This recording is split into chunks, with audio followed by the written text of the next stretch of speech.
Hello po sa mga mahal kong listeners, magandang araw po sa inyong lahat.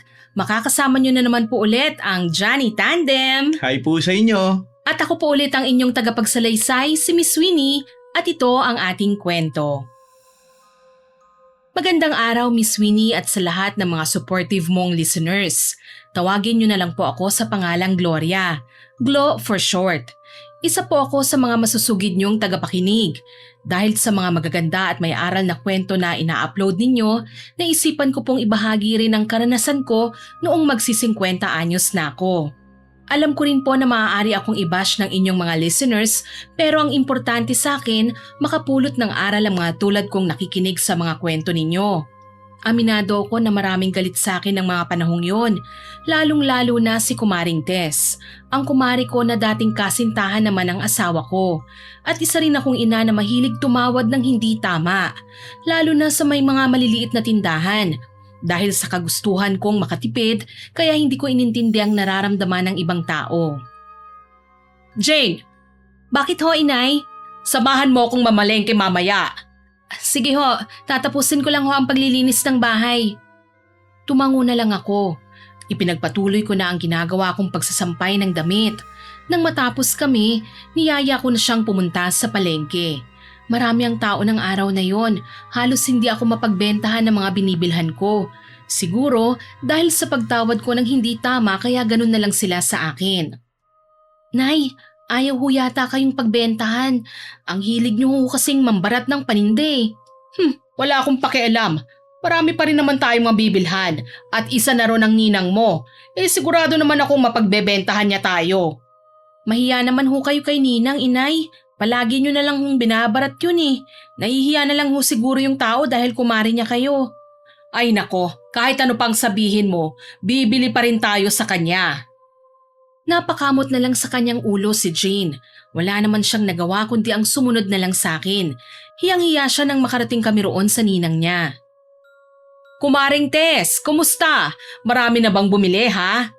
Maring Glo, marami na ngang bumili. Bibili ka ba ng isda ha?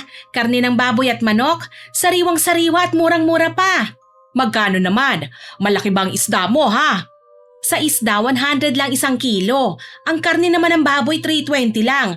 At ang manok naman, 160. Ang mahal naman. Wala bang tawad? Kumari naman, alam mo naman na sobrang taas ng presyo ngayon eh. Tsaka, magkano lang ba ang tubo ko rito? Kumari mo naman ako, kaya alam kong ibibigay mo sa presyong gusto ko. Tsaka pambawi na rin yan sa inaanak mo. Ay, sige na nga, hindi naman kita kayang tanggihan eh. Alin ba rito? Mamili ka na tapos dadagdagan ko na lang. Itong karni na lang. Taman-tama may pang-ulam ako hanggang hapunan. Ikaw Jane, magmano ka muna sa ninang mo. Agad namang nagmano si Jane sa kanya. Isinupot na nga ni Kumaring Tess ang binili ko kaya nagmamadali akong dumukot sa dala kong bag at kinuha ang aking pitaka. Kumuha ko ron ng 200 pesos. Hinintay kong ibigay niya ang supot bago ko inabot ang bayad ko sa kanya. Pagkatapos, nagmamadali kong hinila sa braso ang anak kong si Jane. Nang makalabas na kami sa palengke, nag-abang kami kagad ng masasakyan. Nay, bakit yun lang ang binayad nyo kay Ninang? Di ba dapat 320? Parang kalahati lang ang binayad nyo eh. Pabayaan mo na. Tsaka wala naman tayong pera eh. Hindi naman magagalit yun sa atin. Isa pa magkumari naman kaming dalawa. Bakit bumili pa kayo kung wala naman pala kayong pera? Nakakahiya tuloy kay Ninang. Wag mo nang isipin yan. Ang importante, makakain ka ng masarap. Napakareklamador mo kahit kailan. Baka nga ho magalit sa inyo si Ninang, inay. Kayo lang ho ang iniintindi ko. Wag mo siyang alalahanin. Sige na, sumakay na tayo para makapagluto na ako. Sumakay na nga kami ng tricycle. Ilang minuto lang ang lumipas, nakarating na kami sa bahay. Pagbaba namin, binigyan ko lang ng 10 piso ang driver. Umangal siya. Pero nagmatigas ako. Napakamot na lamang sa kanyang ulo at tuluyan nang umalis ang driver nang makapasok kami sa loob ng bahay. Tulad ng palagi kong pagtawad sa iba't ibang bilihan at sa mga sinasakyang kong tricycle, isa na rin sa nakakaranas noon si Kumaring Tess. Palagi ko siyang binabayaran ng hindi tama, pero hindi naman siya umaangal. Dalhin mo na yan dun sa kusina. Hugasan mo na at pakuluan mo para mailuto ko na, ha? Nay, teka lang, bakit 10 piso lang po ang binayad nyo dun sa tricycle? Ay, bakit ba? Tanong ka ng tanong. Masyadong maangal yung driver kaya wag mo nang intindihin pa yon. Tama lang yun. Buti nga hindi 5 piso ang binayad ko sa kanya eh. Nay, sa susunod ho, magbayad naman kayo ng tama. Mamaya hindi na kayo isakay ng mga yan. Sige na. Dalhin mo na yan sa kusina. Dami pang satsat. Tama na ang daldal ha. Nagugutom na ako. Bilisan mo na yan para mailuto ko na yan. Magbibihis lang ako sandali. Agad namang sinunod ng anak ko ang utos ko. Samantala, pumunta ako sa kwarto upang magpalit ng damit. Nang matapos akong magbihis, lumabas na ako para simulan ang pagluluto ng aming hapunan. Jane, tapos mo na bang pakuluan ng karne? Opo, inay. Inahon ko na rin po sa apoy. O sige, tawagin mo na sila Kaloy at Junjun. Baka nakipag-basketball na naman ang mga lintik na yon. Gabi na, hindi pa rin umuuwi. Sige po, inay. Nang lumabas na ng bahay si Jane, ipinagpatuloy ko na ang pagluluto. Inilagay ko ang ilang sangkap na gulay. Masaya ako, Miss Winnie, dahil makakakain na naman kami ng masarap na ulam. Habang hinihintay kong maluto ang ulam, naglinis na rin ako ng bahay. Nang matapos nga akong makapaglinis, sakto naman ang pagdating ng mga anak ko. Nay, si Kaloy ho, nakipag-away na naman sa pinsan ni Ram. Ay, ikaw talagang bata ka? Ano na naman ba ang problema ha? Bakit ka nakipag-away sa pamangkin ni Tess? Ipinaliwanag naman ni Kaloy kung ano ang dahilan kung bakit siya nakipagsuntukan sa pamangkin ni Tess. Totoo ba yon ha, Jane? Hindi ko ho alam ang sinasabi ni Kaloy, inay. Basta ang naabutan ko lang nagsusuntukan na sila. Sa susunod ha, huwag ka nang makikipagtalo sa pamangkin ni Tess. At ikaw naman, Jane, layuan mo na yung si Ram ha? Pabayaan mo na ang anak natin. Matanda na siya, hindi na siya bata para turuan pa. Yan, dyan ka magaling. Lagi mo nalang pinagtatanggol ang anak mo kaya nasasanay eh. Hindi naman sa ganoon. Ang akin lang, alam niya na kung ano ang tama at mali. Oo na, sige na. Tama ka naman palagi eh. Junjun, Kaloy, maligo na kayong dalawa para makakain na. Ikaw, Jane, maghanda ka na ng mga plato para pagkatapos nilang maligo kakain na lang tayo. Agad namang sumunod si Jane sa pinag-uutos ko. Habang ako naman, iniisip ang sinabi ng pangalawa kong anak na si Kaloy. Sa totoo lang, ayoko sa anak ni Kumaring Tess eh. Aaminin kong may lihim akong galit sa kumari ko sa kadahilanang siya ang unang naging girlfriend ng asawa ko. Kaya naman naging magkumari kami dahil kinuha siya ni Berto bilang ninang ni Jane. Nagsandok na nga ako ng pagkain at dahil tapos na rin namang maligo ang dalawa kong anak, si Berto naman nagpaalam na pupunta sa kumpare niya dahil meron daw may birthday sa kanilang magkukumpare. Hindi na ho ba natin hihintayin si Itay ha? Ay hindi na! Siguradong nasa laklakan na naman yon. Pabayaan niyo siyang magutom. Easy lang inay. Kalma lang ha, nasa harap po tayo ng grasya. Sige kayo, masamang binabastos ang pagkain, kundi mawawalan tayo. Alam mo naman pala kaya wag mo nang binabanggit pa yung tatay mo. Dahil sisiguraduhin ko sa yung pupukpukin ko ang mga ulo nyo. Inis na sabi ko. Pansin kong tatawa-tawa lamang si Kaloy at ganun din si Junjun. Kaya naman tinignan ko sila ng masama. Kumain na kayo ha? Dahil kung hindi patutulugin ko kayo ng maaga, wala nang tatambay sa labas ha? Tahimik kaming kumakaing mag-iina. Ang tanging maririnig, tunog ng mga kutsara sa plato. Makalipas ang ilang minuto, natapos na rin kami. Sila na ang nagligpit at naghugas habang ako naman pumunta na sa kwarto para magtupi ng damit. Nang matapos na ako, natulog na rin ako. Hindi ko na hinintay si Berto dahil siguradong mabubungangaan ko lamang siya. Kinabukasan, pagising ko, naroon na siya sa tabi ko. Mahimbing ang tulog habang nakanganga pa nga. Bumangon na ako at pumunta sa kusina para magtimpla ng kape. Pagkatapos pumunta na ako sa bakuran para magwalis. Ilang sandali pa, may dumating na nagtitinda ng kakanin. Huminto siya sa harap ko at inalok ako. Bagong luto ba yan? Masarap naman ba ha? Tanong ko sa tindera. Masaya naman siyang tumango at pagkatapos iniabot sa akin ng isang supot ng kakanin. Paborito ko yon, Miss Winnie, kaya naman bumili ako. Bigay mo na lang sa 20 yan ha? 20 na lang kasi ang pera ko eh. Sige na, mukhang buena mano pa yata ako eh. Alam mo bang swerte kung buwan naman Dapat nga libre yan sa akin eh. Aangal pa sana ang tindera nang bigla kong binuksan ng plastik at dali-dali ko yung tinikman. Hindi naman makapaniwala ang tindera na gagawin ko yon. Oh, wala na. Nakain ko na. Pwede na yan. Sige na, ibenta mo na sa iba para makarami ka. Pero sa totoo lang, hindi masarap. Kulang sa asukal. Masyadong matabang. Inis namang umalis ang tindera kaya naman natawa na lang ako ng palihim. Pagkatapos pinagpatuloy ko na ang pagwawalis. Makalipas ang ilang minuto natapos na rin po ako. Pumasok na ako sa loob ng bahay para makapagpahinga. Jane, mamaya samahan mo ako sa palengke ha? Bibili ako ng ulam natin. Nay, wag na po tayong bumili kay Ninang. Nakakahiya na ho kasi. Ayoko hong magpakita ron. Bakit ka mahihiya sa kanya? Ninang mo naman yon at kumari niya ako. Sigurado akong siya pang mahihiya sa akin. Kaya sasamahan mo ako sa ayaw at gusto mo. Si Kaloy na lang ho ang isama niyo muna, inay. Maglalaba pa ho kasi ko Agad namang umangal si Kaloy. Nagdahilan siya na uutusan daw siya ng kanyang ama. At pagkatapos, tinukso pa niya ang ate Jane niya. Ang sabihin mo tamad ka lang talaga. Kapag alam mong uutusan ka, gagawa ka na kagad ng palusot mo.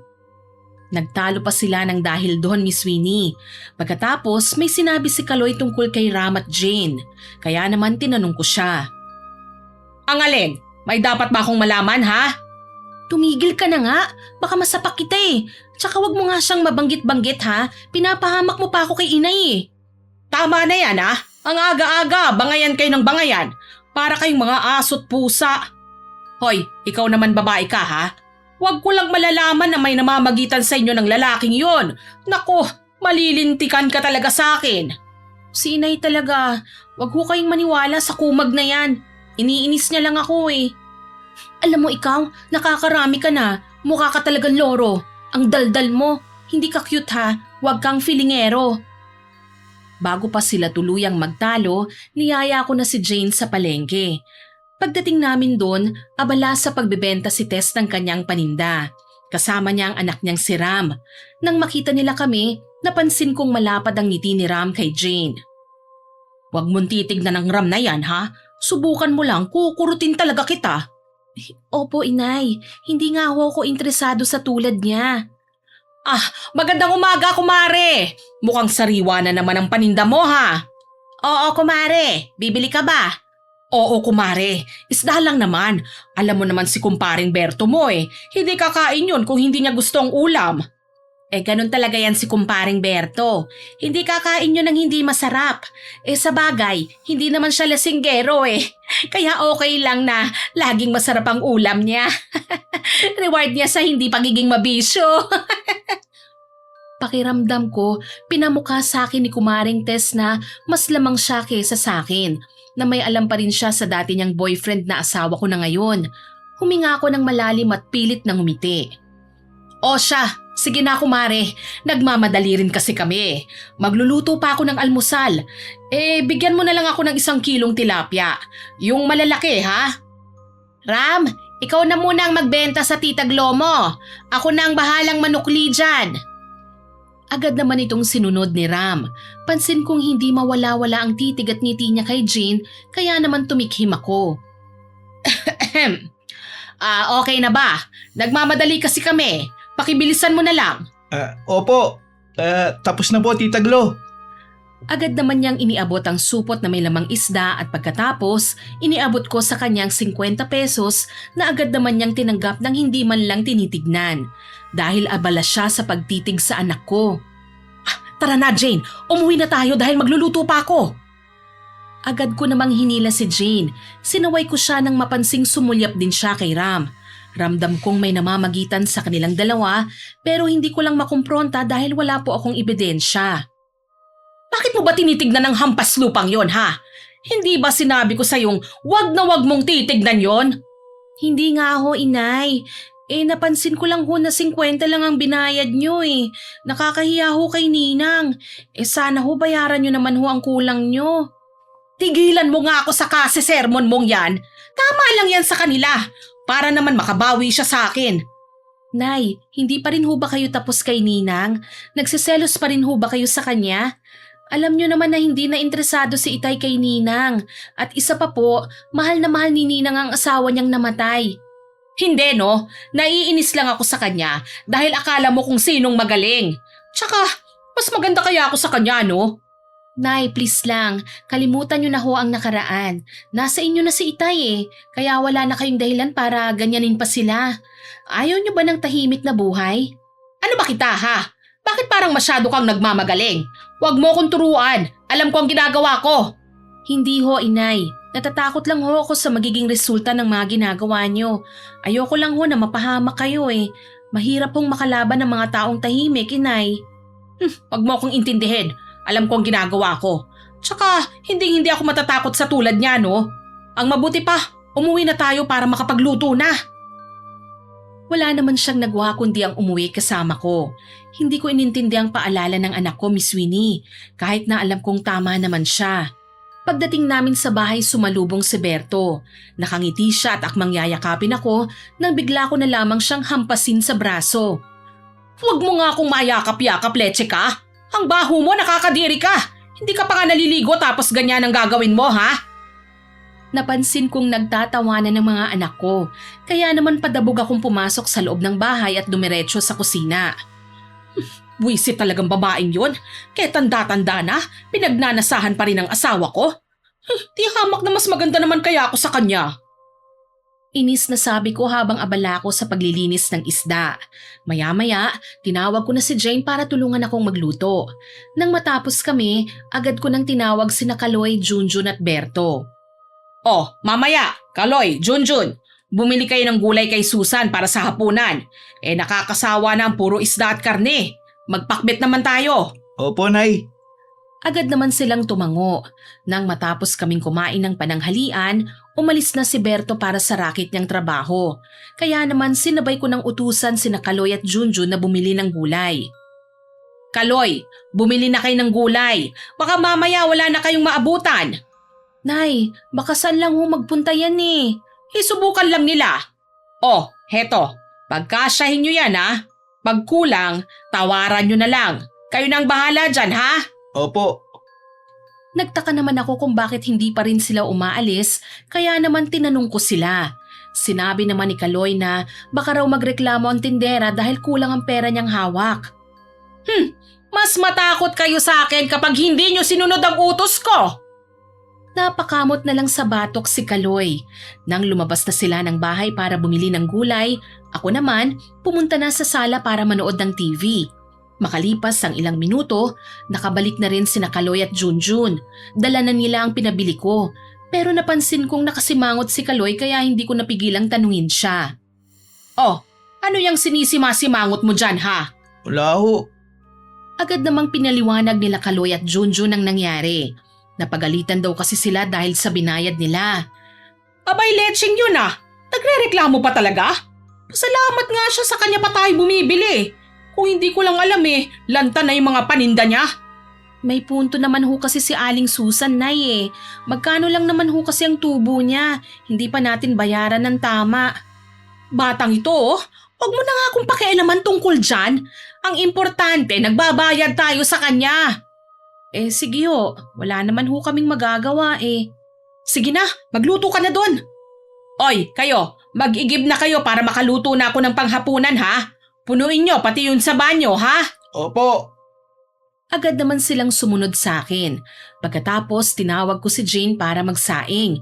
Habang ako naman, sinimulan kong hiwain ang mga gulay para pagluto ng sinaing, mailuto ko na kagad ang gulay. Jane, tapos na ba ang labahan? Opo, Inay, sinampay ko na ho ang lahat. O sige, wala na bang natirang labahan? Wala na ho, nilabhan ko na po lahat. Mabuti. Nay, siya nga pala. Wag niyo na ho akong samahan sa enrollan sa paaralan ha. Ako na ho ang bahala, pati na rin kina Kaloy at Junjun. O sige, pero ayokong malalaman na nakikipagkwentuhan ka sa anak ni Tess ha. Layuan mong lalaking yon ha, maliwanag ba? Oho, wag ho kayong mag-alala. Hindi ho ako makikipagkwentuhan kay Ram. Tsaka ayoko naman po sa kanya Siguraduhin mo lang ha, dahil kung hindi, kukurutin talaga kita sa singit. Agad namang tumango si Jane. Ipinagpatuloy ko na nga ang paghihiwa ng gulay. Nang matapos ako, bumalik ako sa sala para manood ulit ng TV. Makalipas ang ilang oras, tinawag na ako ni Jane. Kaya naman agad kong pinatay ang TV at nagtungo ako sa kusina para magluto na ng aming uulamin. Pagsapit naman ng gabi, sakto namang dumating si Berto. Tulad nga ng inaasahan ko, amoy alak siya. Leche ka? Lasing ka na naman? Puro ka na lang ganyan. Buisit ka talaga. Dapat hindi ka na umuwi rito. Imbis na magalit, napangiti na lang siya at pilit akong nilalambing. Pero sinungitan ko pa rin siya at halos hindi ko siya pinapansin. Pasensya ka na darling ko. Eto naman palaging mainit ang ulo mo sa akin. Puro ka ganyan. Leche ka? Sorry na darling ko. Maligo ka na nga doon. Kakain na. Puwisit ka talaga kahit kailan. Jane, maghain na kayo nila Kaloy. Sige po, inay. Padabog akong pumunta sa kusina. Tinatalakan ko pa rin ang asawa ko. Huminto lang ako nang kumain na kami. Inis ang nararamdaman ko para kay Berto. Dahil sa tuwing naaalala ko ang sinabi ni Kumaring Tess, mas lalo akong nakakaramdam ng galit. Ipinamumukha niya kasi sa akin na malas daw ako at nakatuluyan ko ang lasinggerong si Berto. Makalipas ang isang buwan, patuloy pa rin akong bumibili ng ulam kay Kumaring Tess at palagi kong tinatawaran ng hindi tama ang mga tinda niya. At kung minsan pa, kinakantsawan ko para ibigay niya sa akin sa presyong gusto ko. Isang umaga noon, pumunta ako sa palengke para bumili ng paninda. Isinama kong muli si Jane. Kumaring Tess! Magkano yung bangus, ha? Mukhang ang lalaki, Tamang-tama ang sarap ipaksiw niyan. 150 pesos lang 1 kilo, mare. Ay, ang mahal pala. Baka naman pwede mong ibigay na 50 na lang sa akin. Magkumare naman tayo Ay, sensya na kumare ha. Sa ngayon, hindi ko muna maibibigay sa presyong gusto mo. Masyado kasing mahal ang presyo ngayon Kung ibibigay ko sa'yo, wala na akong tutubuin. Kulang pa sa puhunan. Sige na kumare, hindi naman kabawasan sa kita mo kung ibibigay mo sa presyong gusto ko At isa pa, magkumare tayo. Pasensya na talaga kumare. Siguro sa galunggong ibibigay ko sa presyong gusto mo. Wag na, salamat na lang. Marami naman ako mabibilhan dyan. 1 piraso lang naman hindi pa maibigay. Pagkatapos, inisnaban ko siya. Inis kong niyaya si Jane na bumili kami sa iba. Walang nagawa ang pinagbilhan ko ng ulam nang babayaran ko na lang siya sa halagang 80 pesos. Buwisit talaga ang babaeng yun. Akala mo kung sino? Mga bilasa naman ang paninda. Buti pa itong nabili ko. Sariwang-sariwa. Nay, hindi nyo na lang intindihin si Ninang. Tama naman siya Tsaka negosyo yun. Walang kinalaman sa pagiging magkumari nyo. Halos hingin nyo na lang ang paninda niya Bakit palagi mo nalang kinakampihan yung ninang mo? Ako ang nanay mo ha? Dapat ako ang intindihin mo at kampihan. Nay, hindi naman sa ganon. Ang akin lang, sobra na kasi ang ginagawa niyo Ayoko lang na mapahama kayo dahil sa pagtawad niyo ng hindi patas. Wag mo na nga akong pakialaman. Alam ko kung anong ginagawa ko. Tumango na lang si Jane. Nakaramdam ako ng inis sa anak ko. Pakiramdam ko kasi noon, kinakampihan niya ang ibang tao kaysa sa akin na sarili niyang nanay. Nang makabili na nga ako, agad na kaming umuwi. Pagdating pa lang namin sa bahay, naabutan ko roon si Berto at agad ko siyang tinalakan. Oh, bakit hindi ka pumasok? Anong gagawin mo rito? Ayokong nakikita yung pagmumukha mo ha? Nay, wag niyo idamay si Itay. Wala naman siyang kasalanan Tsaka gusto niya lang sigurong magpahinga. Kanina, yung buwisit na babaeng yon ang kinakampihan mo.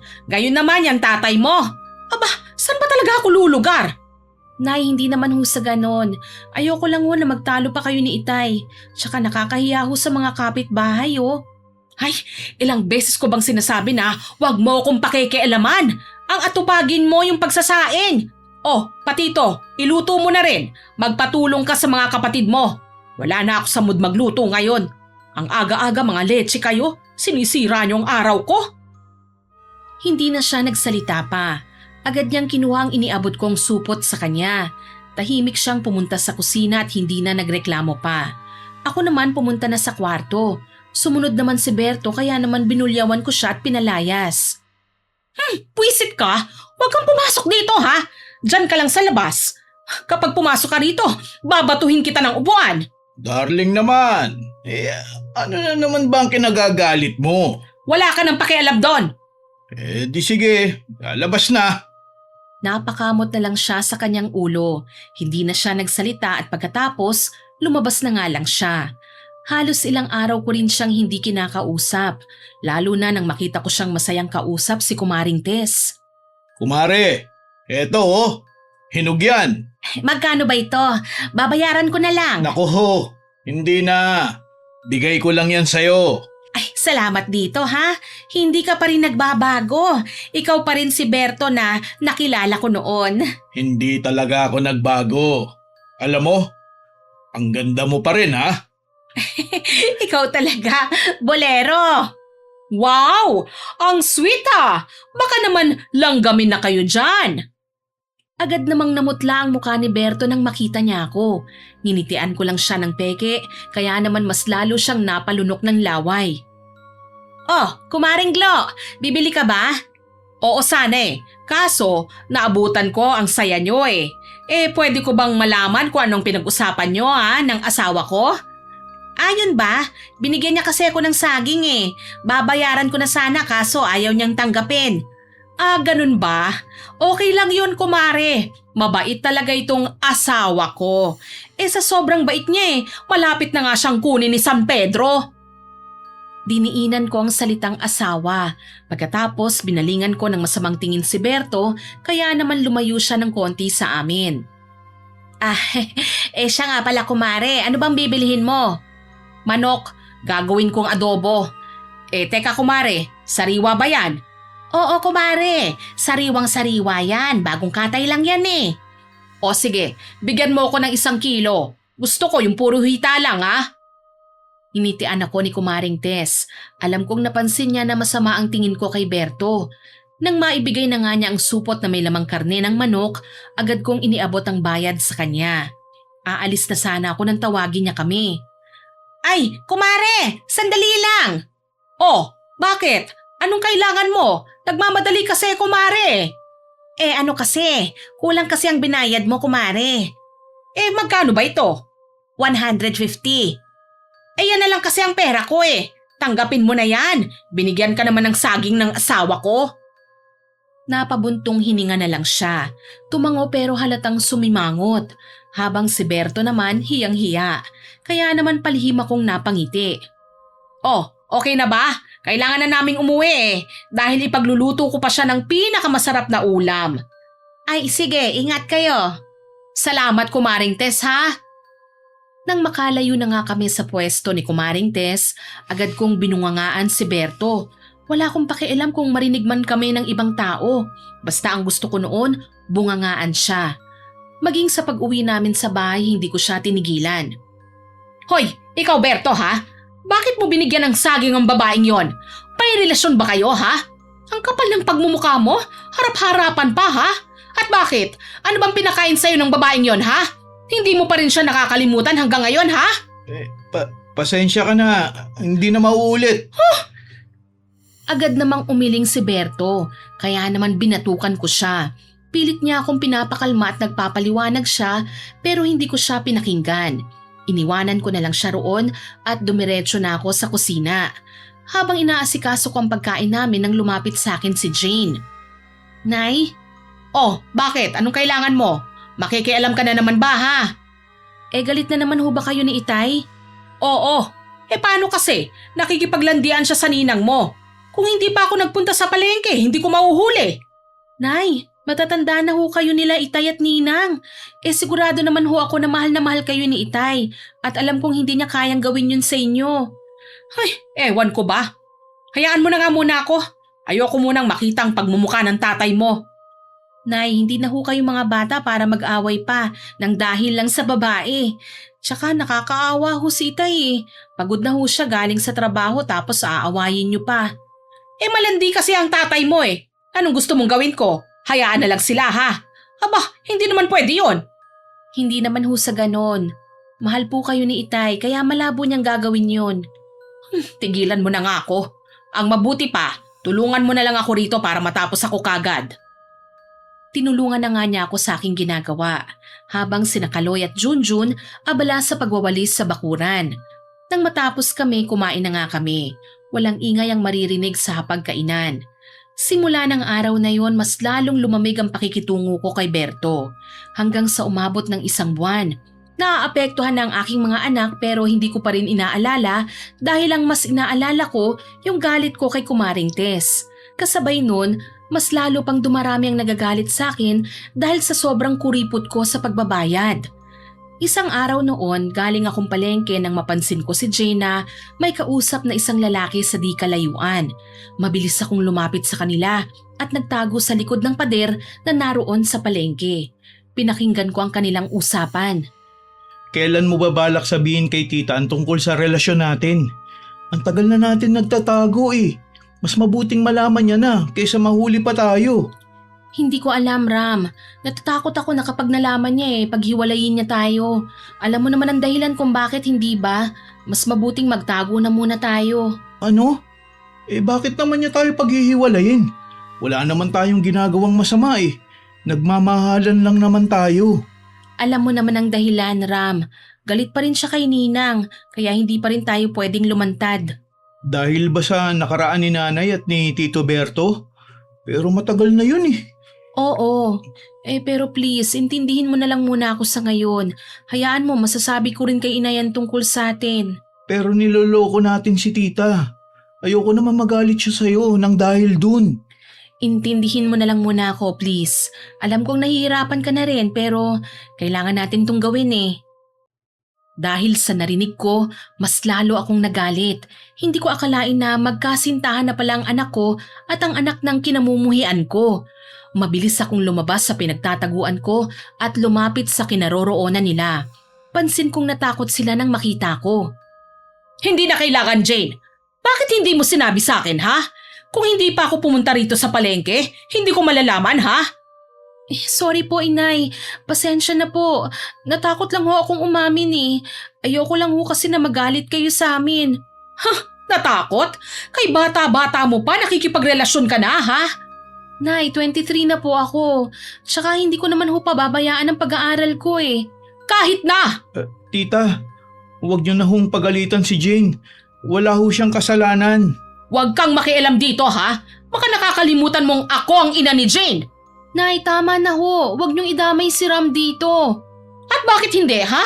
Ano bang pinakain sa'yo ng lalaking yan? At bakit naging nobyo mo yan? Tama na ho.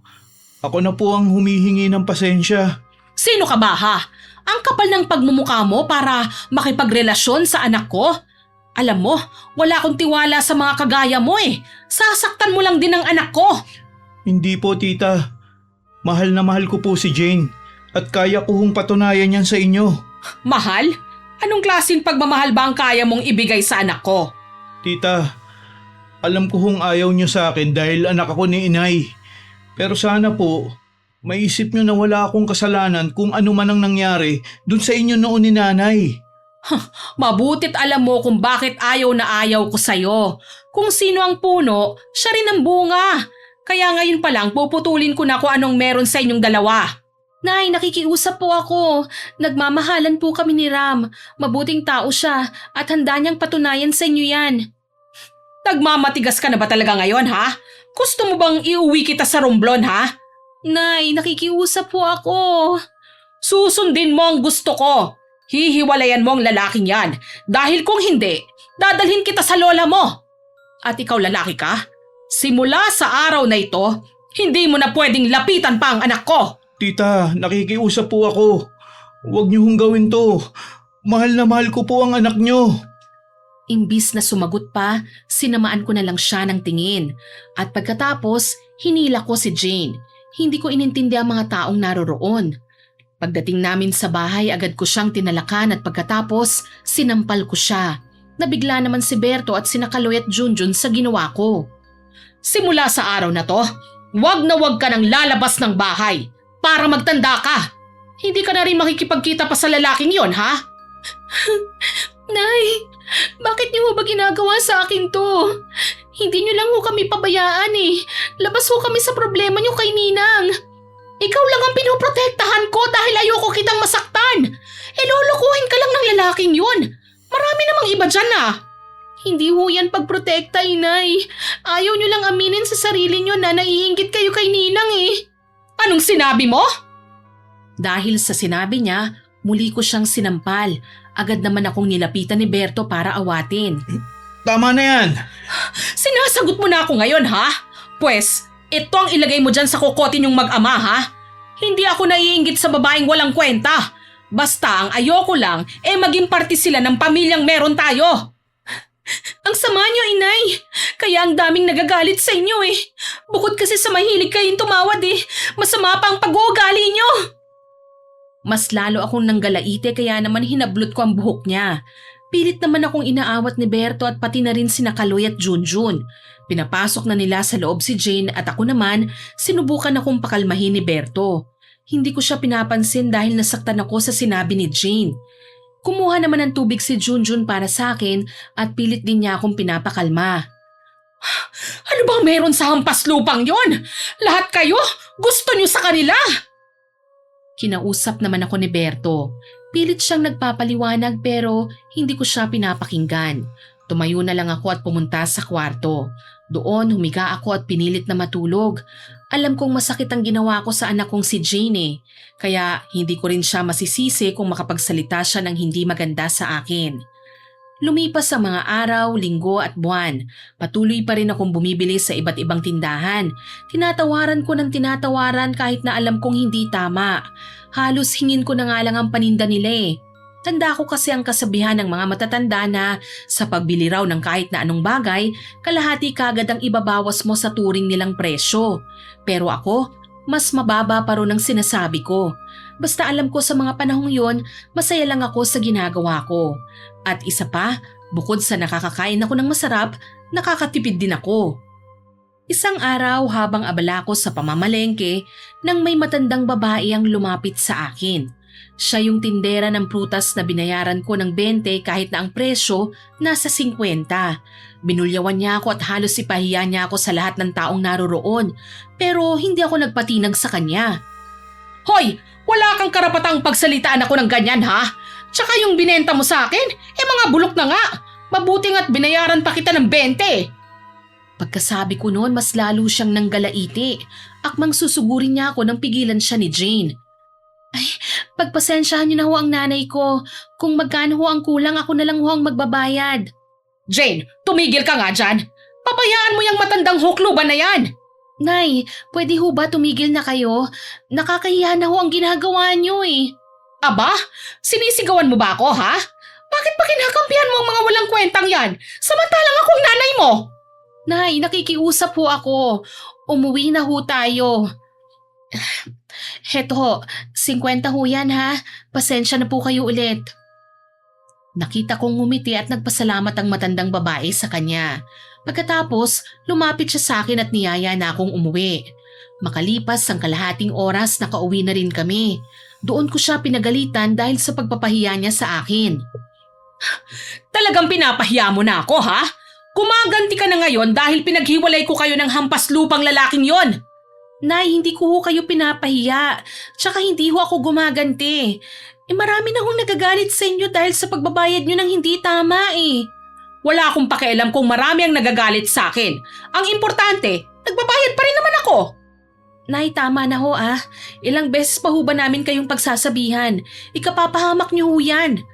Bakit ba lagi ka na lang nagmamagaling ha? Anak lang kita, tapos nagmamarunong ka pa sa akin.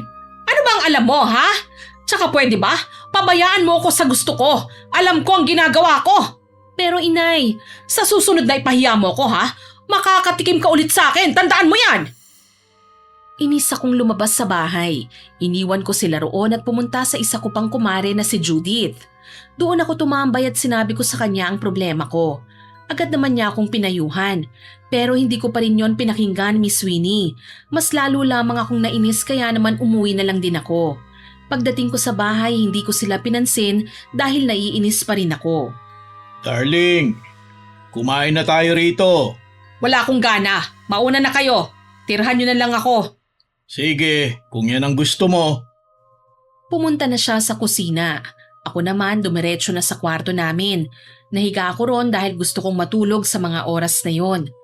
Lumipas ang ilang araw, hindi ko pa rin sila kinikibo dahil masama pa rin ang loob ko.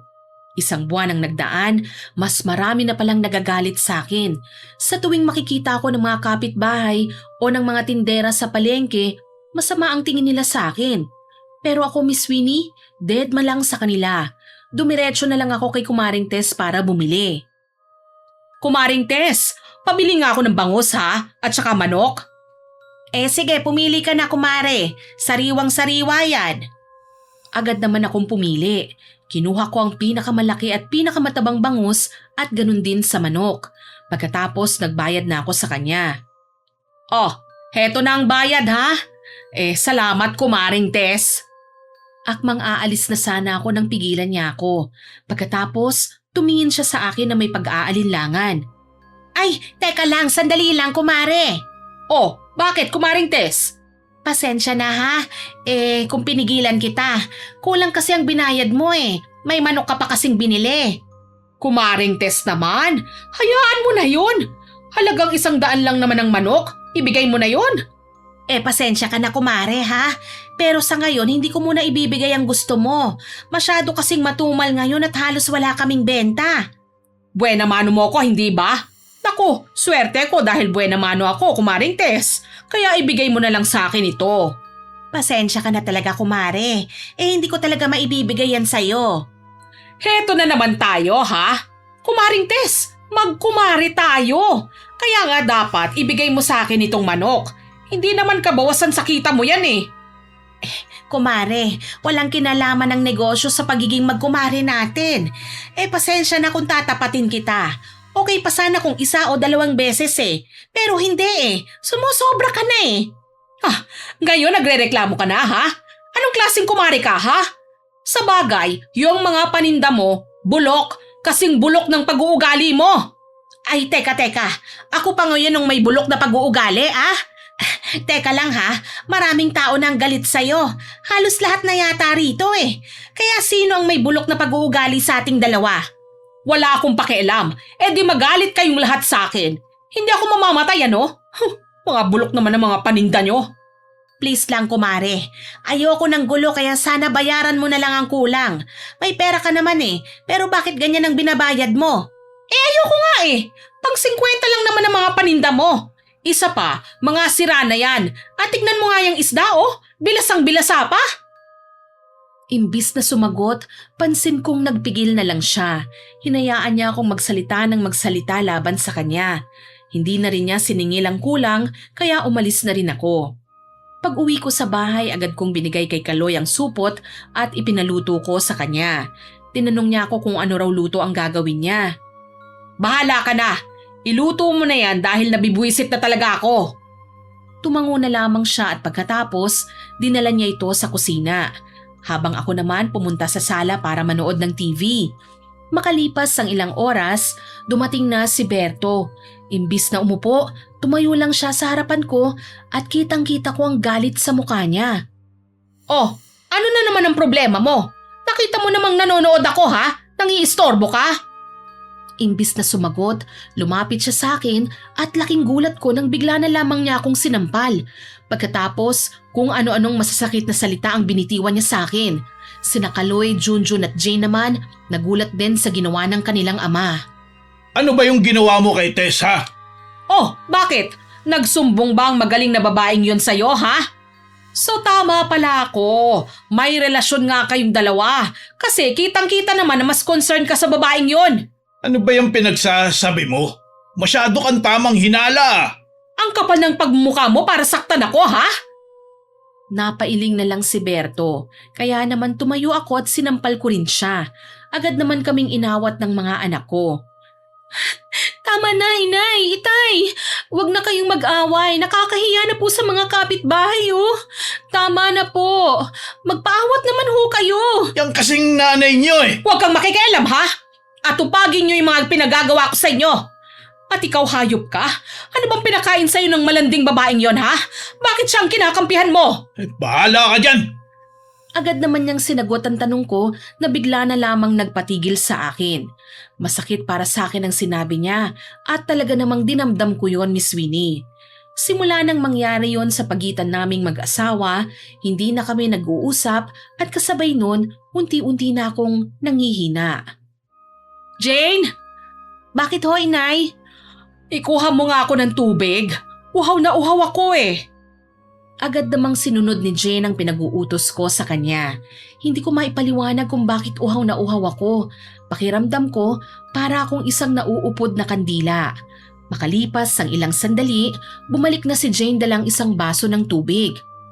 Heto na ho, inay. Kulang yan. Ikuha mo pa ako. Ang alinsangan ng panahon. Tumango na lamang si Jane.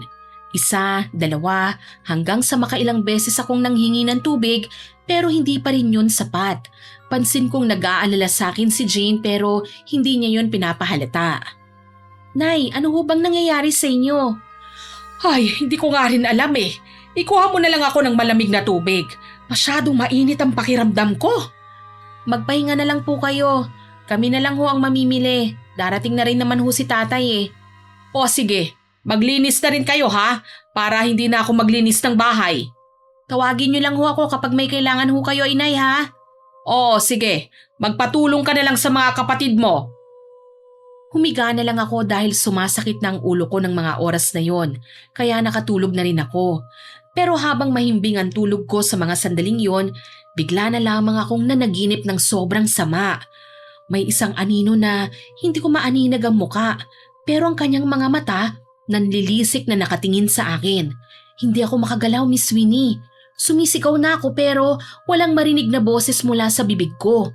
Unti-unting lumalapit ang anino pero bago ko pa makita ang mukha niya, bigla akong nagising. Napabangon ako mula sa pagkakahiga. Tagaktak ang pawis ko dahil sa labis na takot. Lecheng panaginip yun. Akala ko totoo na. Bakit ba ako nakapanaginip ng ganon? Hingal na sabi ko. Napansin ko naman na magagabi na pala kaya naman sinubukan kong tumayo. Pero sobrang sakit ng katawan ko. Kaya naman tinawag ko na lang sila Jane, Kaloy at Junjun para tulungan nila akong lumabas. Dito na lang ho kayo, inay. Mukhang hindi niyo ho kaya eh. Kami na lang ho ang kikilos. Ay, sige. Ayos lang. Ayoko namang nakakulong dito sa kwarto. Siya nga pala, nasaan ang tatay mo? Nasa labas lang, inay. Hindi ba pumunta sa palengke? Hindi po, inay. Nandyan lang po, nagsisibak ng panggatong. O sige, bantayan mo siya ha. Wag na wag mo nga hayaan na kausapin niya ang buwisit na babaeng yon. Sige po, inay. O siya, sige na. Tulungan niyo na akong makatayo. Tinulungan na nga nila akong bumangon kahit na hirap sila sa akin. Hindi ko maipaliwanag, Miss Winnie, kung bakit hindi ako makalakad sa araw na yon. Makailang beses nila akong sinubukang itayo pero bigo pa rin sila. Ay, hayaan nyo na nga lang. Ikuha nyo na lang ako ng maiinom. Yung malamig na tubig, ha? Opo. Agad naman silang sumunod, Miss Winnie. At makalipas ang ilang minuto, bumalik naman siya na may dalang inumin. Pagkaabot niya ng tubig, agad niyang sinabi sa akin na magpatingin na raw ako sa doktor para malaman kung anong nangyayari sa akin. Pero mariin akong tumanggi dahil ayokong gumastos para sa aking sarili. Ay, ayokong pumunta sa ospital. Magagastusan lang tayo ron. Kailangan natin magtipid dahil magpapasukan na. Pero inay, nag-aalala lang ho kami sa inyo eh. Kaya gusto naming magpatingin kayo. Bakit ba mas marunong pa kayo sa akin? Ang mabuti pa, atupagin nyo ang paglilinis ng bahay. Hayaan nyo na ako. Baka pagod lang ito. Wala silang magawa, Miss Winnie, kundi ang sundin ang gusto ko. Lumipas ang mga araw at palala ng palala ang kondisyon ko. Sobrang naaawa na ang pamilya ko sa kalagayan ko, pero ang palagi kong sinasabi sa kanila, ayos lang ako. Hanggang sa isang araw, Miss Winnie, bigla na lamang akong napasigaw sa matinding sakit ng balikat at tiyan ko. Kaya naman isinugod nila ako sa pinakamalapit na ospital. Binigyan kagad ako ng first aid pero hindi pa rin yon umubra. Kaya naman nagpasyang i-confine na ako ron. Nay, mamaya lalabas na ho ang resulta. Magpahinga na ho muna kayo ha. Ay, bakit niyo ba ako dinala rito? Alam niyo naman na ayoko sa ospital eh. Nay, namimilipit na ho kayo sa sakit kanina eh. Hindi naman ho pwedeng pabayaan namin kayo. Kahit na, masyado kayong nagmamagaling. Alam nyo naman na ang mahal-mahal ng gastos dito sa ospital. Tawaran nyo yan, ha? Nay, pati ho ba sa ospital tatawag pa rin kayo? Nay, wala hong ganun dito. Tsaka Nay, wag nyo munang isipin yan. Ang importante, malaman natin kung ano ang sakit nyo. Abay, oo, no? Gaga ka ba? Kung hindi mo yan gagawin at hindi ka tatawad, akalain nilang mayaman tayo. Gusto mo bang magpabili sila ng magpabili ng gamot kahit hindi naman natin kailangan? Nay, ang mabuti pa ho, magpahinga na lang kayo. Huwag nyo na hong intindihin ang mga gagastusin. Ang mahalaga, gumaling po kayo. Marunong ka pa talaga sa akin. Tsaka paano ako makakapagpahinga kung nandito ako sa ospital? Ang mabuti pa ho, kumain na lang kayo. Ayoko nga! Bakit ba ang kulit-kulit mo? Inis akong humiga, Miss Winnie. Pilit nila akong pinapakain pero tumatanggi ako. Kaya sa huli, hinayaan na lang nila ako. Maya-maya dumating ang doktor at sinabi sa kanila ang resulta. Sina Berto at Jane na lang ang nakipag-usap. Makalipas ang ilang sandali, lumabas na ang doktor. Oh, anong sabi ng doktor? Ano raw ang sakit ko? Wala raw hong malinaw na dahilan kung bakit kayo nagkakaganyan, inay eh. Maayos naman daw ho ang kalusugan nyo. Baka dala lang daw po ng panahon kaya sumasakit ang tiyan nyo. Oh, kita nyo na? Nag-aaksaya lang kayo sa wala. Ay, kahit kailan, nagmamagaling kasi kayo. Natanong mo na ba kung kailan daw ako pwedeng lumabas, ha? Ayoko na rito. Mamaya raw ho. Aayusin ko lang po ang mga dapat ayusin dito sa ospital bago kayo lumabas. Di okay. Ang kukulit nyo kasi. Hindi kayo marunong makinig. Sinabi ko na sa inyong magagastusan lang tayo dito eh. Inay, sinabi rin ng doktor na pwede raw ho kayong magpatingin sa ibang ospital. Bakit pa? Kung maayos naman ang resulta rito, hindi na kailangan yon. Ang mabuti pa, ayusin nyo na ang dapat ayusin para makalabas na ako sa pesteng ospital na to. Bayaran nyo na at higit sa lahat, tumawad kayo ng kalahati Pag sinabing hindi pwede, sabihin mo, hindi mo babayaran ang bill natin. Nang maasikaso na nila ang lahat, nakauwi na rin po kami, Miss Winnie. Ang akala ko magiging maayos na ang lahat pero nagkamali po ako. Dahil mas lalong tumindi ang sakit na nararamdaman ko. Dinala nila ako sa iba't ibang doktor pero ang lahat pare-pareho lang ang nagiging resulta. Inay, manalig lang kayo ha. Sigurado naman ako na hindi kanya pababayaan. Magiging maayos din po ang lahat. Manalangin? Bakit pa ako mananalangin kung ganito naman ang kalagayan ko? Hindi ko na kailangan gawin yon. Wala rin naman akong mapapala eh. Nay naman, wag ho kayong magsalita ng ganyan. Bakit ba ayaw niyong magtiwala? Wag kang magsalita pa. Ano bang gusto mong gawin ko? Matuwa ako na may sakit ako ha? Hindi na umimik pa si Jane. Habang nag-uusap kami, may biglang kumatok sa pintuan. Agad namang pumunta ron si Jane. Maya-maya pa, nakita ko siyang pumunta sa kusina. Pero may kasama siya. Magandang araw ho, Tita Glo. Anong ginagawa mo rito? Sino ang nagsabi sa'yo na pumunta ka rito? Nay, please lang. Binisita lang ho kayo ni Ram. Pumunta ho ako para kumustahin po kayo. Nabalitaan ko kasi nangyari sa inyo eh. May dala rin ho akong prutas para sa inyo. Galing ba yan sa'yo o sa nanay mo? Galing po sa akin. Bakit nag-abala ka pa? Wala lang ho, tita. Kinukumusta ko lang ho kayo. Salamat. Pero kung makikiusap ka sa akin na makipagbalikan ka sa anak ko makakaalis ka na. Huwag ho kayo mag-alala. Hindi ako pumunta rito para makiusap. Pumunta po ako rito para dalawin lang ho kayo. Hindi na ako sumagot dahil dumating na rin si Berto. Nang magkita sila ni Ram, nagmano siya sa kanya. Pagkatapos niyaya na ni Jane si Ram sa labas para magkape. Habang si Berto naman, umupo sa tabi ko at kinumusta ko. Kumusta ka na, mahal? Anong nararamdaman mo ngayon? Ayos lang ako. Nasaan sina Jane, Junjun at Kaloy? Sabihin mo pumunta rito.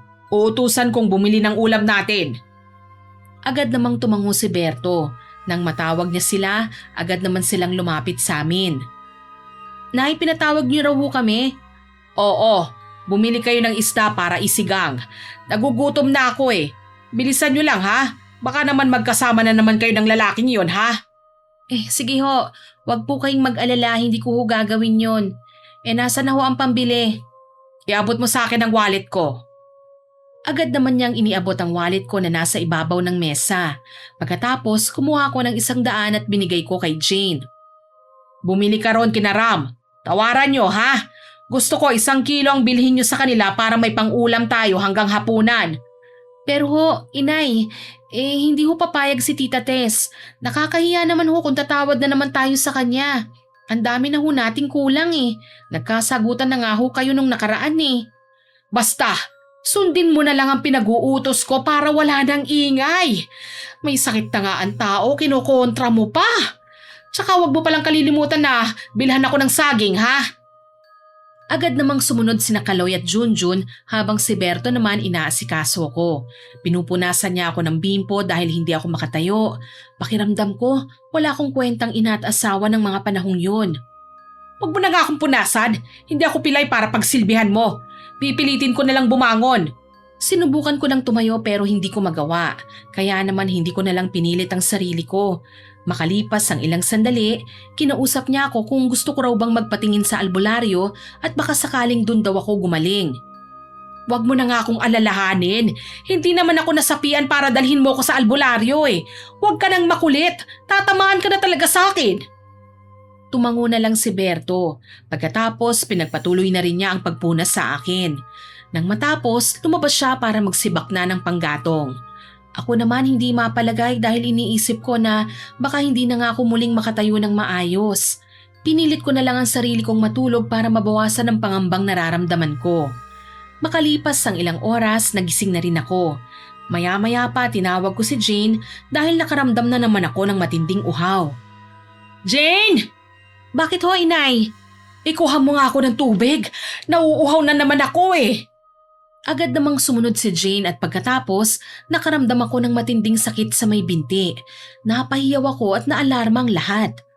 Nay, ano ho bang nangyayari sa inyo? Nay, sabihin niyo ho.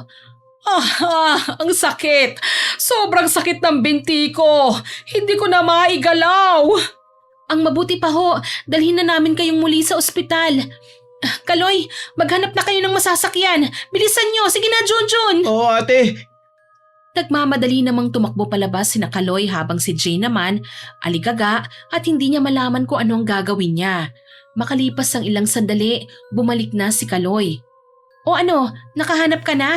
Ano pang ginagawa niyo? Tawagin niyo na yung driver at magpatulong ka para mabuhat na si nanay. Mabilis namang lumabas si Kaloy. Ilang saglit lang kasama na niya ang driver. Pagkatapos, pinagtulungan nila akong buhatin.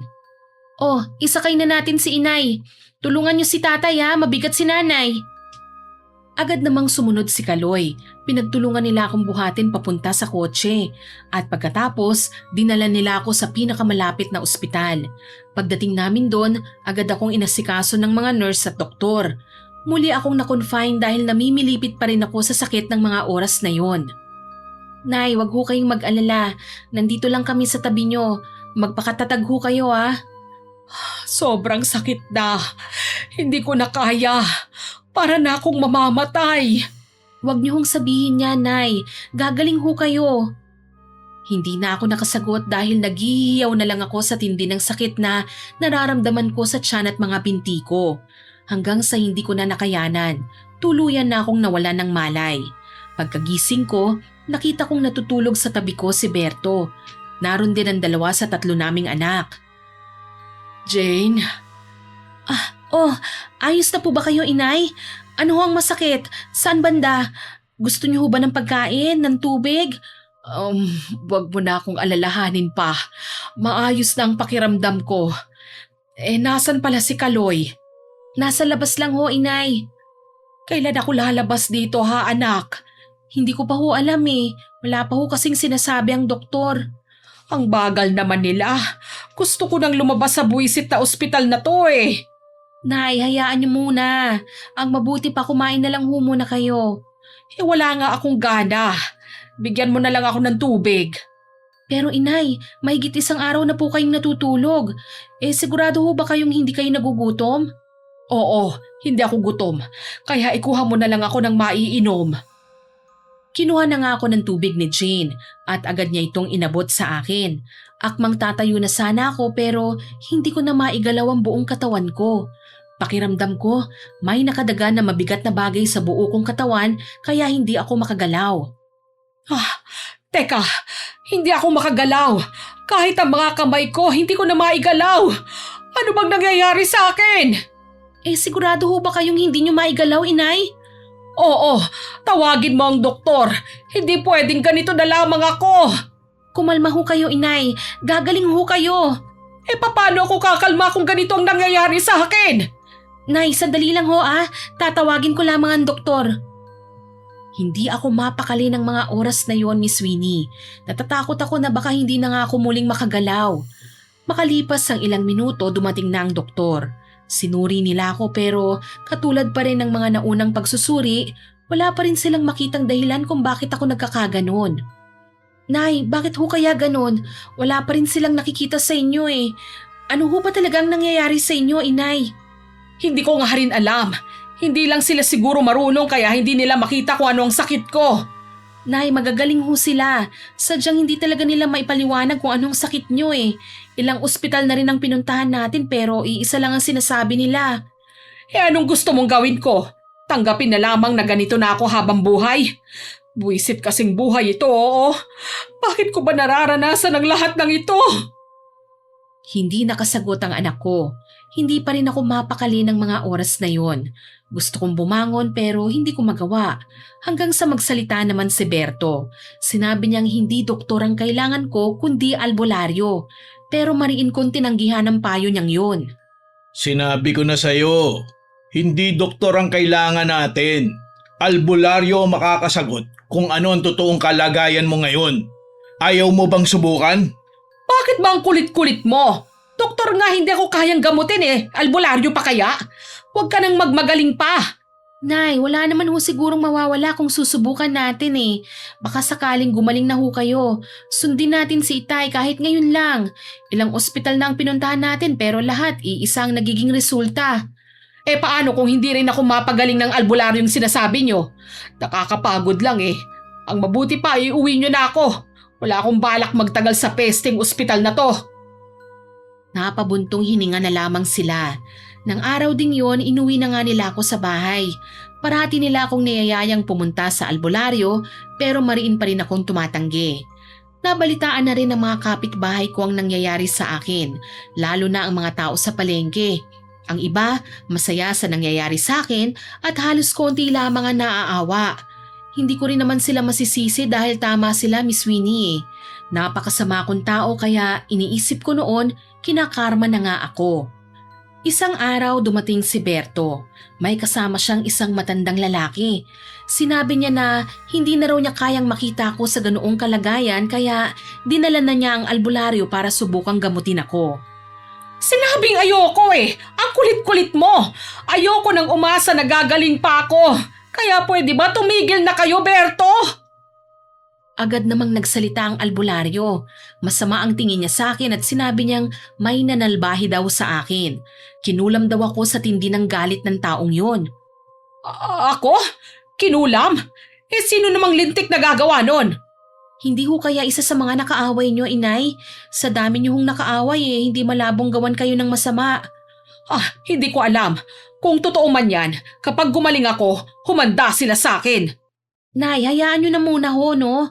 Baka lalo lang ho siyang magalit sa inyo. Mas mabuting humingi na lang kayo ng pasensya sa kanya. Agad namang nagsalita ang albularyo. May punto ang mga sinabi niya. Hindi na ako nagsalita dahil sinimulan na nga niya ang panggagamot sa akin. Ang paraan niya sadyang kakaiba. Sa mga pelikula ko nga lang napapanood yun pero mararanasan at masasaksihan ko pala yun sa tunay na buhay. Naghawak kamay sina Berto, Jane at pati na rin ang albularyo. Nakapalibot sila sa kandila kung saan sinimulan na nila ang ritual. Kahit nakahiga ako, nasasaksihan ko pa rin ang kanilang ginagawa. Dinig ko ang mabilis na pagbigkas ng albularyo ng mga salitang hindi ko maintindihan. Makalipas ang ilang sandali, natapos na rin sila. Pagkatapos, lumapit sa akin ang albularyo. Hinawakan niya ako sa noo at pumikit siya habang may inuusal na dasal. Pakiramdam ko, unti-unti nang gumagaan noon ang pakiramdam ko. Nang matapos siya, may ipinainom siya sa akin. Para yung langis pero nang tikman ko wala naman itong lasa. Pinayuhan niya akong humingi ng tawad sa lahat ng ginawa ko sa mga taong inagrabyado ko. Yun daw ang tanging dahilan kung bakit ako kinulam. At sinabi niya ring babae ang gumawa nun sa akin. Kaya malaking palaisipan para sa amin kung sino ang babaeng tinutukoy ng albularyo. Pagkatapos nun, pinagmerienda muna siya ng anak ko bago umalis ang manggagamot. Sa paglipas ng mga linggo, unti-unti ko nang naigagalaw ang mga paa ko na labis ko namang ikinatuwa. Nay, ayos na ho ba kayo? Gusto niyo ho bang kumain o uminom ng tubig? Oo, wag mo na akong alalahanin dahil hindi pa ako gutom. Siya nga pala, nasaan ang tatay mo? Kanina ko pa siya hindi nakikita eh. Ano ho kasi nay si tatay ho kausap si Ram sa labas. Pinapasabi niya na wag ko raw hong sabihin sa inyo dahil alam naman ho namin na magagalit kayo. Ah, ganun ba? Sige, tawagin at papasukin mo sila rito. Gusto ko silang makausap. Agad namang sumunod si Jane.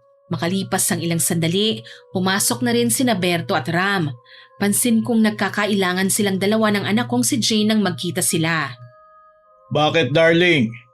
Kinakausap ko lang tong si Ram. Magandang araw ho tita. Pasensya na ho kayo kung hindi kagad ako nagpakita sa inyo ha. Nahihiya po kasi ako sa inyo eh. Magandang araw din sa'yo, Ram. Ayos lang naman at alam ko naman na nahihiya ka rin eh. Siya nga pala, anong ginagawa mo rito? Dinadalaw lang ho kayo at si Jane po. Ah, ganun ba? Nagmerienda ka na ba? Jane, hindi mo pa ba pinagmemeryenda si Ram? Naku, ayos lang po tita. Busog pa ho ako. Siya nga ho pala. Meron akong pasalubong sa inyo. Ah, salamat. Matanong ko lang, may relasyon ba kayo ng anak ko? Mahal mo ba talaga siya? Napansin kong nagkatitigan silang dalawa. Pagkatapos ibinaling ni Ram ang tingin sa akin bago siya tumango. Ramdam kong kinakabahan siya, Miss Winnie. Opo tita. Sobrang mahal ko po ang anak nyo.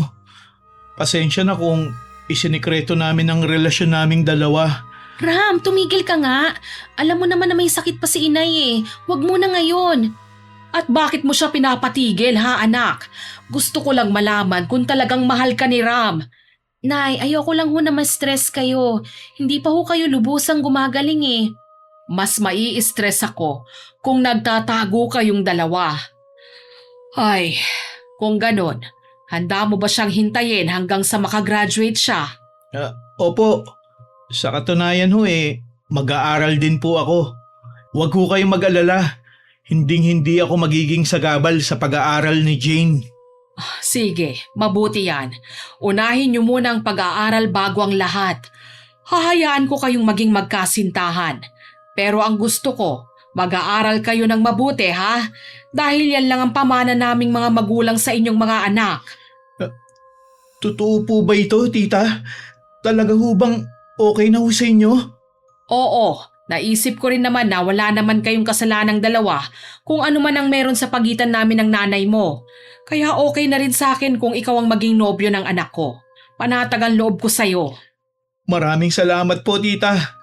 Pangako, hinding-hindi ko po lolokohin at paiiyakin si Jane.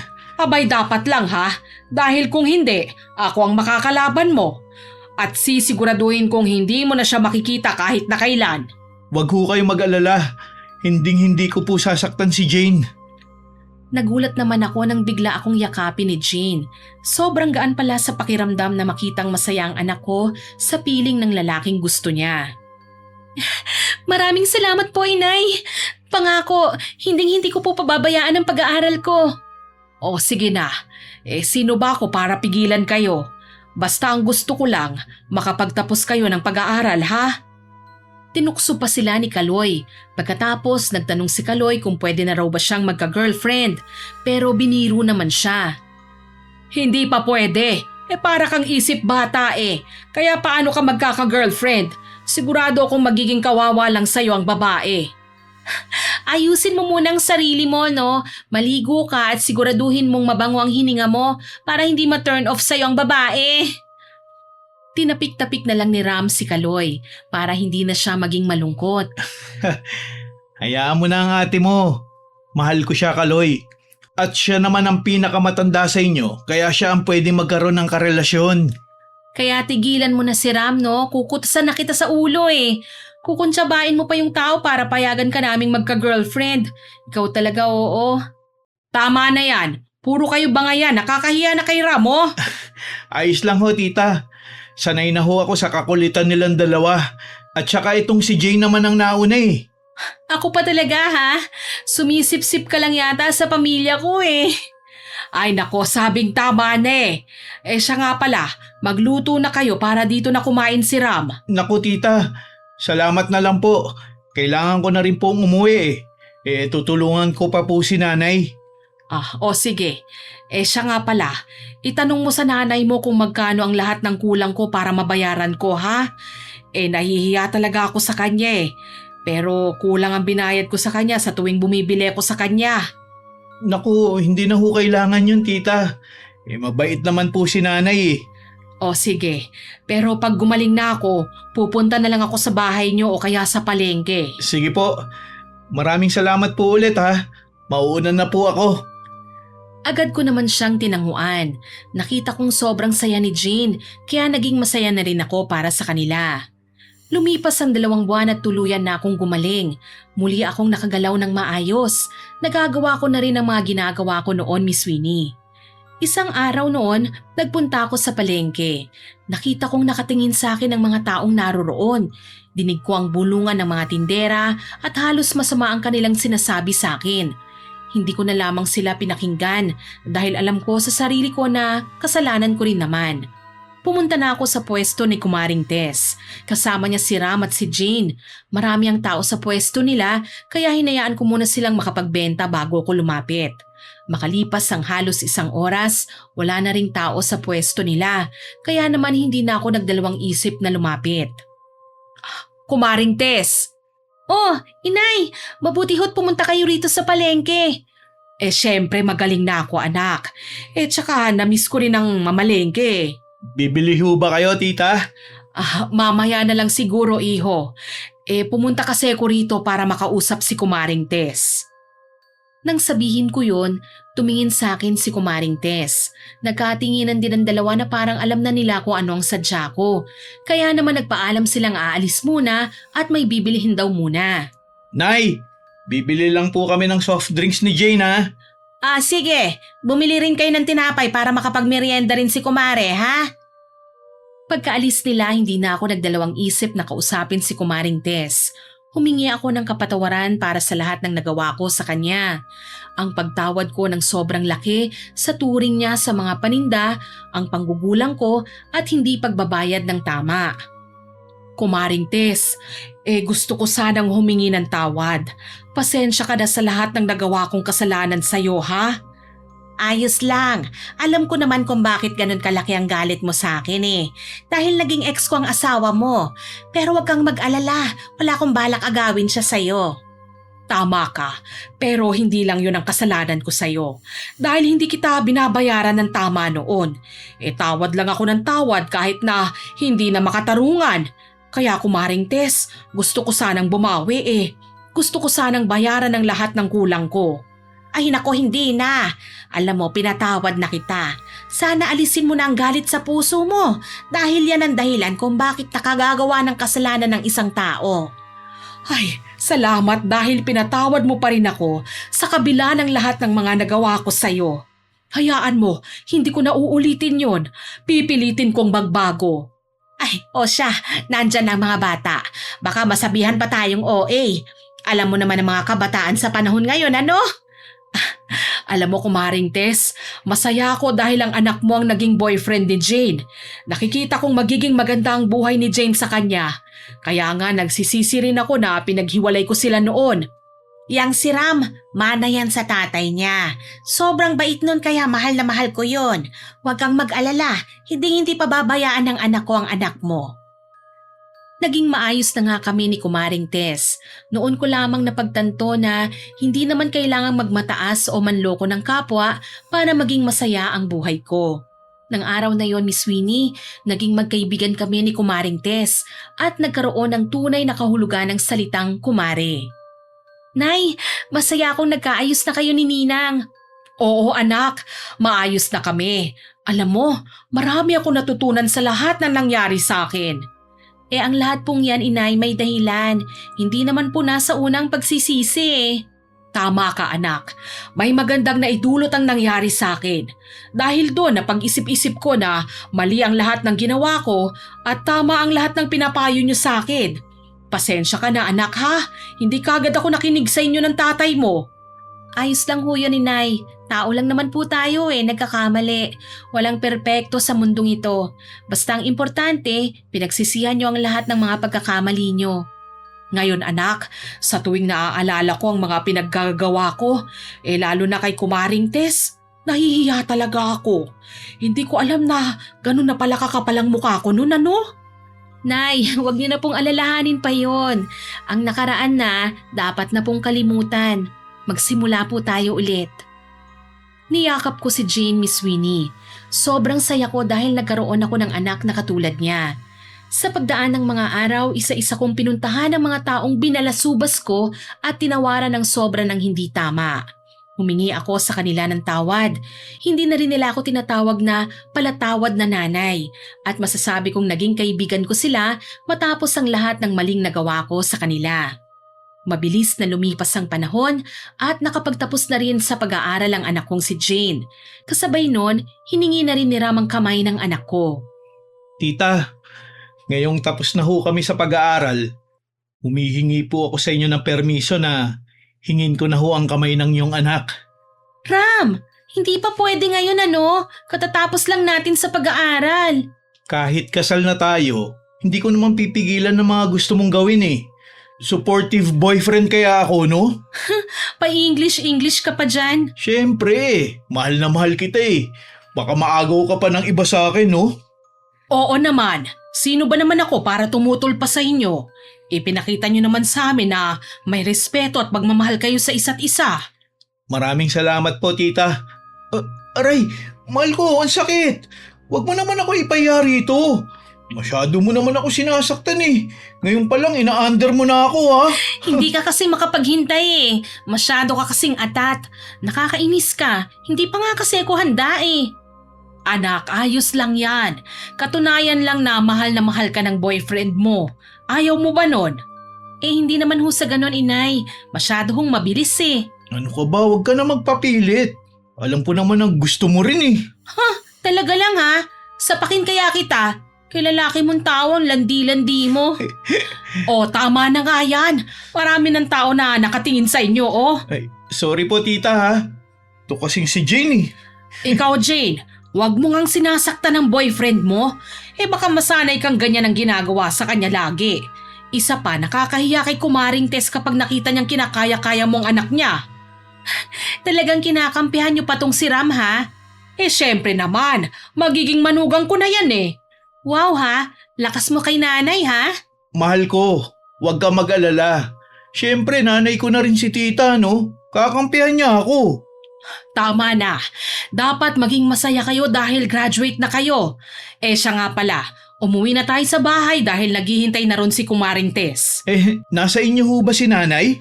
Oo, napagpasyahan namin na i-celebrate ang graduation yung dalawa sa bahay. Maraming salamat po tita ha. Kaya pala hindi nagsasalita si nanay nung tinanong ko siya eh. Tumango na lang ako. Pagkatapos niyaya ako na silang umuwi dahil sigurado akong naghihintay na roon ang pamilya ko at si Kumaring Tess. Makalipas ang ilang saglit, nakauwi na nga kami. Doon namin sinelebrate ang kanilang pagtatapos at kasabay nun ang paghingi ni Ram ng pahintulot na pakasalan na ang anak ko. O sige na, gawin mo na ang gusto mo. Hindi na namin kayo pipigilan. Malalaki na kayo eh. Alam nyo na ang tama at mali. May tiwala ako sa inyong dalawa. Maraming salamat po tita. Pangako po, hinding-hindi ko pababayaan si Jane. Talaga inay? Ibibigay niyo ako talaga sa kanya? Oo naman. Bakit? Ayaw mo ba? Siyempre gusto ko po. Pero ayaw nyo bang magtrabaho muna ako?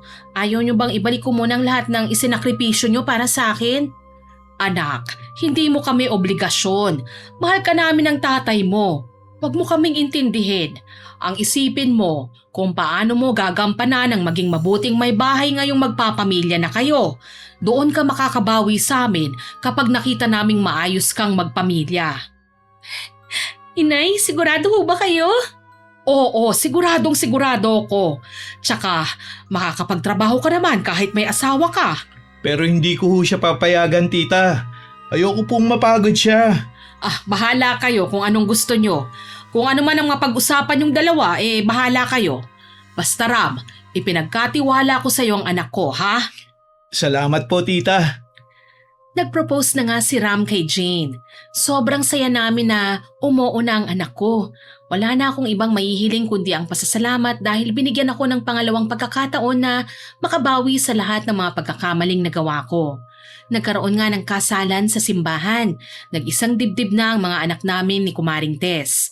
At nang matapos yon, agad silang lumapit sa akin. Sa wakas, Kumaring Glo, kasal na ang anak natin. Oo nga, Kumaring Tess. Dati naglalaro lang sila ng patintero. Ngayon mag-asawa na nga sila. Pero masaya ako dahil malalagay na sila sa maayos. Kaya nga, kumare, kayon hindi lang tayo basta magkumari lang. Magbalai pa tayo. Ay, oo nga, ano? Balai na pala. O siya, ayan na sila. Nay? Oh, congratulations mga anak, ha? Natouch naman po ako sa inyo, inay. Pero salamat po. Paano, tita? Nay, kasal na ho kami ng mahal ko. Ilang apo po ba ang gusto nyo, ha? Nagulat kami nang bigla na lang sampalin ni Jane si Ram.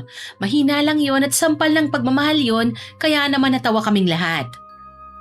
Ikaw talaga, nasa harapan ng mga magulang natin tapos ganyan ang sasabihin mo? Joke lang yun. Pero wala naman sa kanila yun eh. Tsaka darating naman tayo sa ganun. Kasal na kayo, kaya bahala kayo sa gusto nyong gawin. Pero ang hiling ko lang, Ram, ha? Bigyan mo kami kaagad ng apo, ha? Hindi lang isa, kundi isang dosena. Paano ba yan, mahal? May pahintulot na ako kay nanay, ha? Ayan, dyan ka magaling. Ay, tama na yan. Mamaya nyo na gawin yan sa bahay nyo. Mag-celebrate na muna tayo. Tumango na lamang sila. Nang gabing yon, sobrang saya namin dahil sa wakas kasal na sila. Lumipas na nga ang 3 taon, naging maayos ang pagsasama naming mag-asawa at ganun din ang pagkakaibigan namin ni Tess.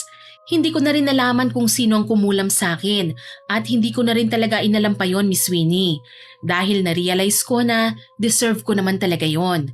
Si Jane at Ram, naging maayos ang pagsasama. Nabiyayaan na rin sila ng isang napaka-cute na sanggol. Si Junjun at Kaloy naman, pagkatapos nilang mag-aral, nag-abroad sila para makapagtrabaho doon. Sila na ang tumutulong sa amin ni Berto at ayaw na rin nila kaming pagtrabahuhin pa. Sa ngayon, Miss Winnie, senior na po ako. Marami ako natutunan mula sa lahat ng mga pagkakamali ko. Hindi man madali pero natutunan kong maging mabuting tao. At nang dahil doon, naging masaya ako dahil ang kapalit ng lahat ng yon ay puro kasiyahan. At ang pinaka natutunan ko sa aking karanasan, huwag tayong gumawa ng masama sa kapwa natin. Ang taong laging tumatawad ng hindi makatarungan, hindi magdudulot ng maganda sa ating buhay at hindi ito dapat tularan ng kahit sino man. Lalo na ang mga maliliit na tindera at tindero na pilit inararaos ang pang-araw-araw nilang pamumuhay. Hindi tayo dapat tumatawad ng labis sa kanila dahil kakarampot lang naman ang kinikita nila para maitaguyod ang kanilang pamilya. At para sa akin naman, ang taong busilak ang puso at handang magbago sa kanyang mga pagkakamali, kinalulugdan ng Diyos at tunay na pinagpapala. Lubos na gumagalang, Gloria. Sana po nagustuhan niyo ang binahagi naming kwento sa inyo ngayon. Pero bago ko po tapusin ito, hindi ito makokompleto nang walang shoutout sa masusugid nating listeners. Yun! Shoutout po kay Hanilyn Marikit, Kay Hazel Mays at sa mga kapatid niya, kay Edril Sato from Japan, kay Chang Lorenzana, at kay Mila Oraya na nag-comment sa mapanggipit na kapatid upload. Ang sabi po niya, ang galing-galing ng best couple na ito. Naku, maraming salamat po sa comment ninyo, Ma'am Mila. At sa lahat po ng nakinig at nagkomento sa mga nauna naming upload, thank you so much din po sa inyong lahat. Abangan niyo pa po sana mga susunod naming upload at huwag kalilimutang mag-subscribe, like, share, and comment sa mga stories namin. Para po mabilis niyong makita kung may bago kaming upload, pindutin niyo lang po ang notification bell para lagi kayong updated at notified. Aasahan pa rin po namin ang suporta niyo ha. Countdown na po tayo dahil konti na lang, marireach na natin ang 100k subscribers. Tama. Yay! Thank you po sa inyong lahat. Muli ako po si Miss Winnie at kasama ko pa rin po si Sir John. Mabuhay ang Team Johnny! Nagpapasalamat po kami sa inyong walang sawang pakikinig at pagsuporta. God bless po sa ating lahat. Till next upload. Bye! Bye!